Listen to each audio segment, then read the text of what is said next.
All right, next on the vlog coming up, we talk about the mind and the minefield of navigating AI as a small creator, using it to help expedite your processes while also being conscious of its repercussions. We talk about getting leads through word of mouth and networking within your community and your contacts and the people you know, and how that is so powerful to help small businesses and small creators grow.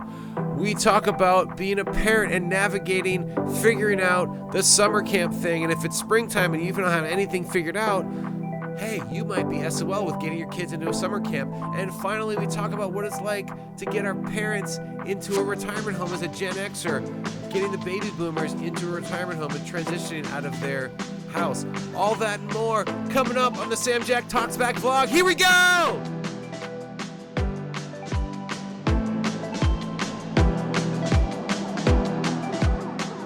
Welcome back to the Sam Jack Talks Back vlog. I am, of course, Sam Jack, owner-operator of Viral Media Network, the VMN Videos channel. Thank you so much for watching. Don't forget to like this video, put a comment, subscribe to the channel if you want to see more videos, and hit that notification bell when you want to be notified to see more videos when they pop up. All right, so yeah, this vlog again is just a way that I can continue to make content on a weekly basis. Sometimes I slip.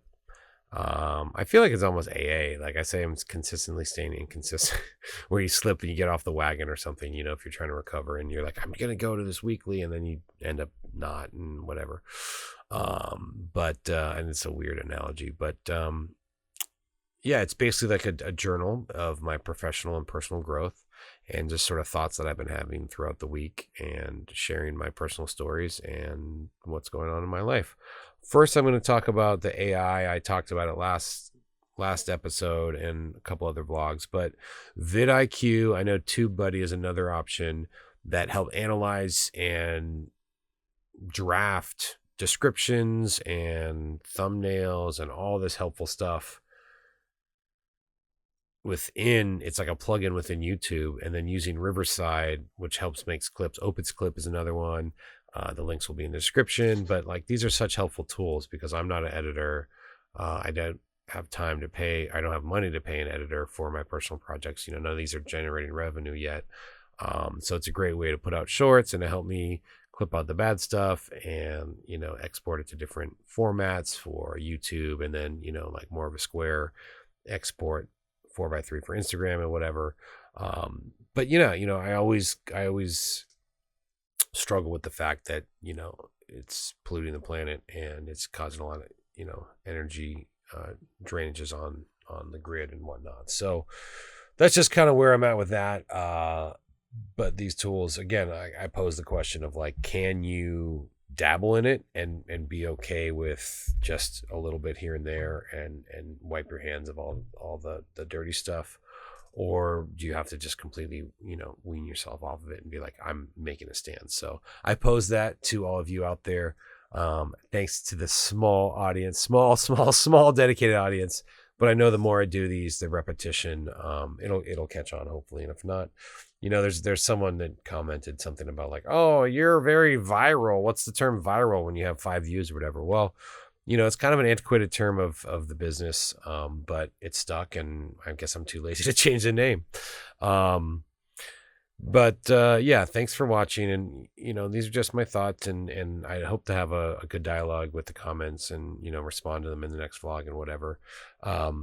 Thrift Store Finds episode is coming out later this week, and April 1st, which is next Wednesday, will be when my newest episode of the Sam Jack podcast, I'm Not a Professional, but Wait, I Am, with Sergio Chili. You can check out some of the right here, maybe up here, some of the links to the shorts. I have little snippets and clips of some of the interview, but the full episode comes out April 1st, and I plan to, now that I'm back into getting the podcast out, having one out a month at the beginning of the month. Might not drop exactly on the 1st of the month, but for this one I think it will, just because it's a nice Wednesday release. I think Wednesdays are good for podcasts for some reason. I heard somewhere, I don't know if that's changed, but I'm a little late on those trends. But we had a great conversation about script development and where he came from and his background and where he's at now. And, he works in Hollywood, but he lives up in Portland, and having that work-life balance, and his love of mushrooms, his mushroom hunting. So check that out. So that's all I have to say with that. So again, I'll probably have another podcast between now and then. I think there's one more week between. Well, I guess I'll pull one out, maybe earlier next week, like the 30th or 31st, if I have time. If I've got time, putting out some more Temu unboxing videos, so check those out. And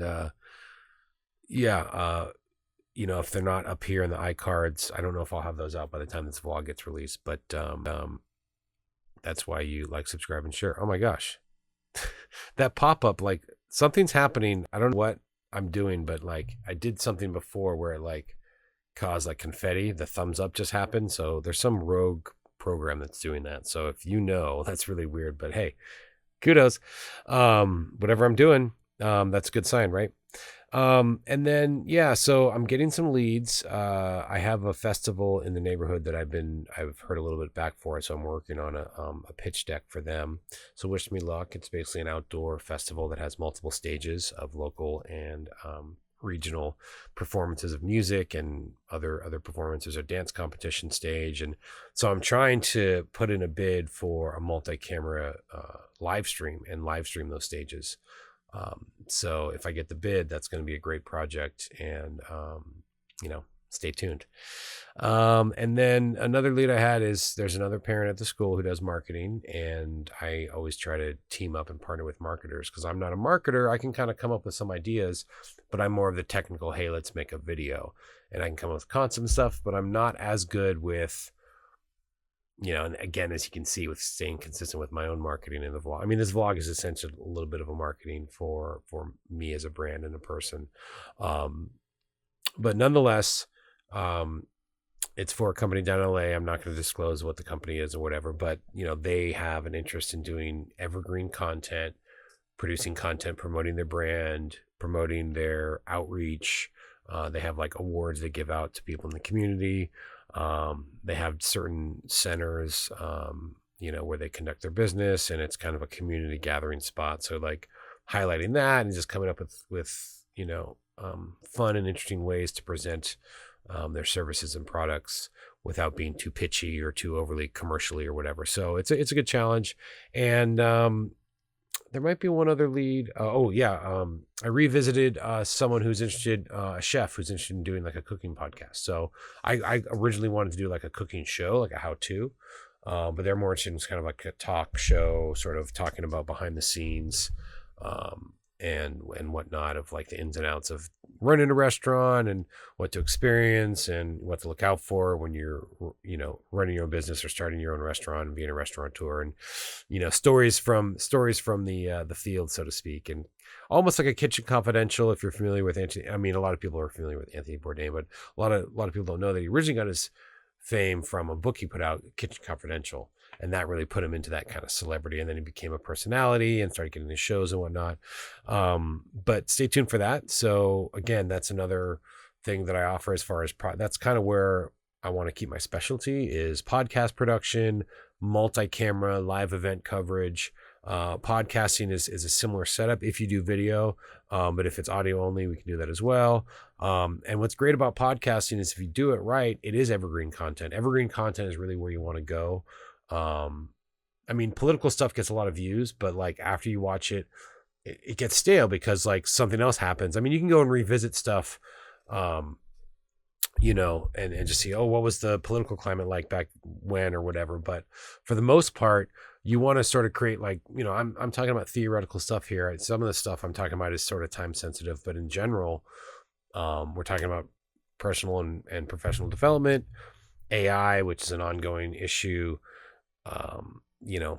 The stuff I talk about with Sergio and other guests on the podcast are, concepts of, developing your career, being an entrepreneur, being a freelancer, how to navigate that on your own, how to run your own business and that sort of thing. So yeah, what can I say? I'm sort of on a tangent, but,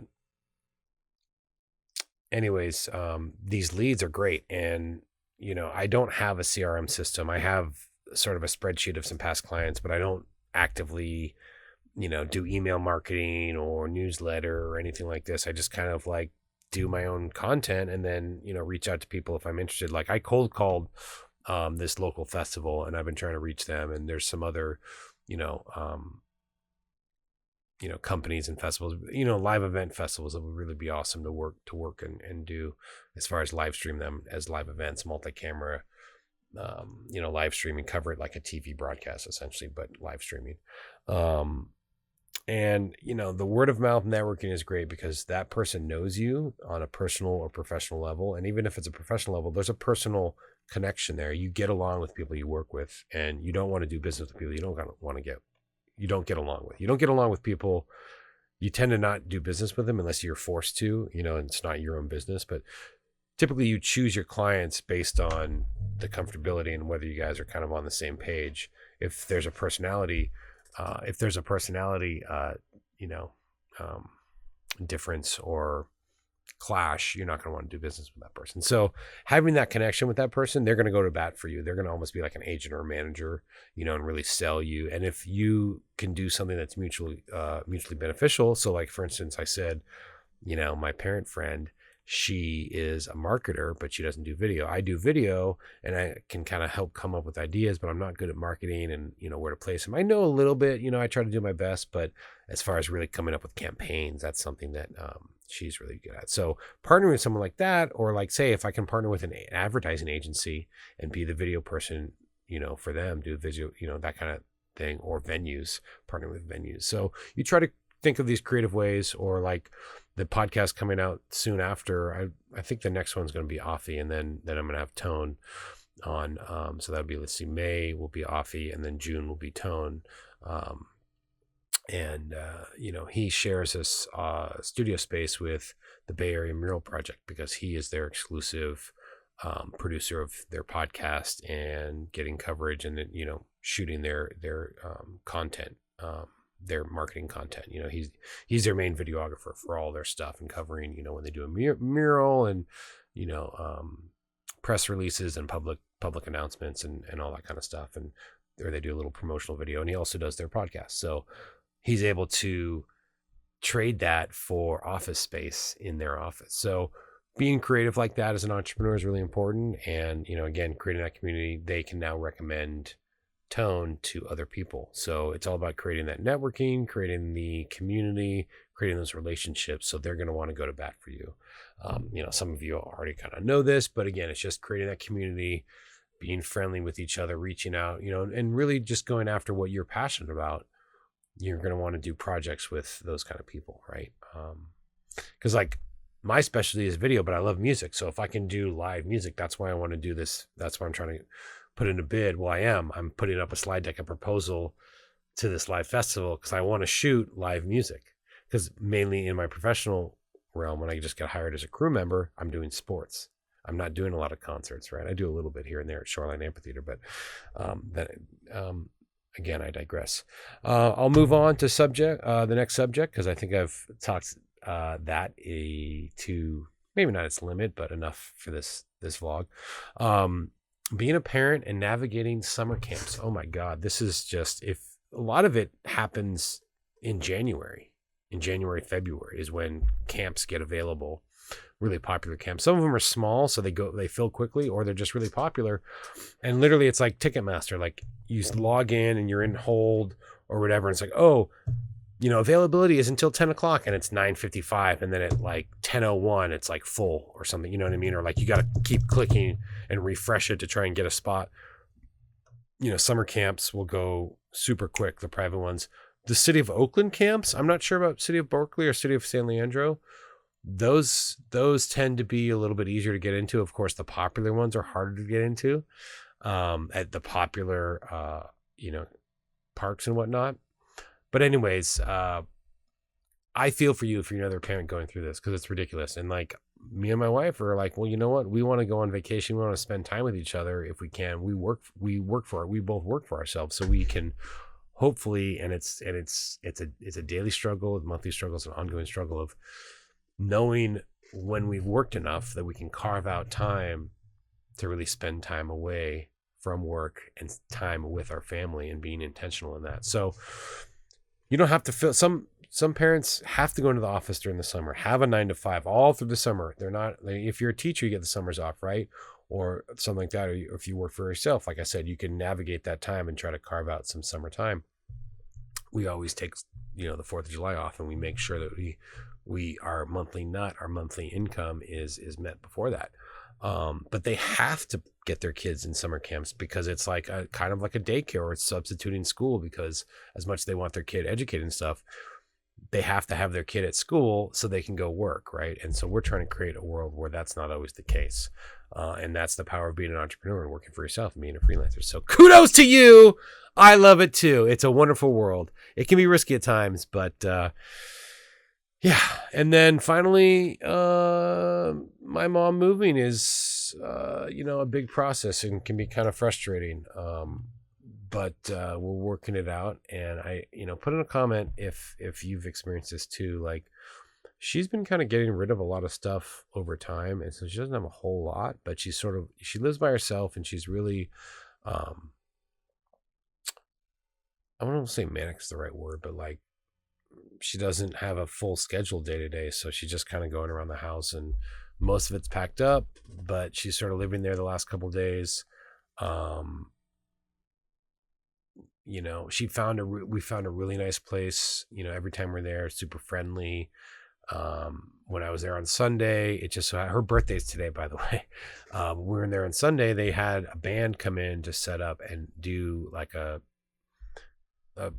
performance, a gig. They played, I don't know, for an hour or two, and it was to celebrate March birthdays. And so my mom just happened to be there. She's not quite living there, but she's got the keys, so she's moving over the last couple of days. And I was like, Mom, why don't you stay here? Because I was there with my daughter, and then we were dropping stuff off, and then we're going to leave for the day because we'd been over there for the weekend. So it was like kind of getting on towards the afternoon, and we wanted to get back to Oakland before it got too late. So, it was like 2:30. The event started at 3, and she was just going to go back to her old home and tidy up or whatever. And I said, Mom, stay at the retirement home because they're having this party. Then you can go back after the party, whatever. She stayed. She had a wonderful time. She danced. She loved the music. And that's the rewarding part. As stressful as it can be and emotional it can be for them. And, that stress is felt with the whole family and figuring out moving and boxing up. And of course, she's trying to sell her house. So there's the stress of the realtor trying to push to stage the house and all this stuff. Just to see that, this is a good place for her. She is going to really like living there. There's a good community there. There's good activities. There's people that are friendly. Because day to day you talk to her and, she sounds like she's having a bad day. She's upset. She's going through emotions. And I told her, like, it's okay to feel that. She's been in the house for like 20 years. So it's a huge transition. And, if you've got kids, we've only got one. I always say this, if I had more than one kid, it'd be way exponentially harder for every kid, right? Because every kid's a moving target, so to speak. But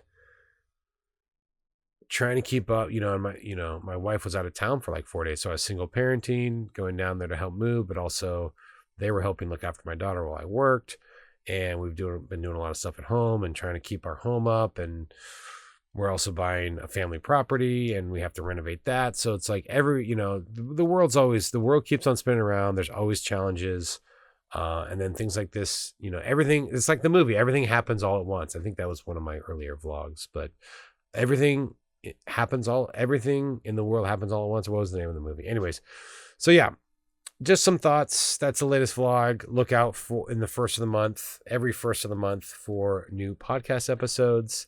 And Thrift Store Finds Vinyl Digs comes out in the middle of the month. And I was trying to I don't have an exact deadline, but we're just going to say the middle of the month. And I'm going to try to get out 2 episodes per month, but no promises. This has been Sam Jack Talks Back. Check out all the links. Check me out on other socials. The links are in the description. Thank you so much for watching. Put a thumbs up if you liked it. Hey, even put a thumbs down. I'm not going to hate, but tell me why. Make sure it's constructive criticism. Don't be hating, but tell me why. I want to make these better for you. If you liked it, let me know why. Or if you have a thought about things that I were talking about, please do so. Subscribe to the channel if you want to know when more videos come out. Hit that notification bell so you can be pinged, a ring-a-ding-ding. Thank you. Peace. There it is again. Is it the peace sign? Maybe the peace sign does. Wow, that's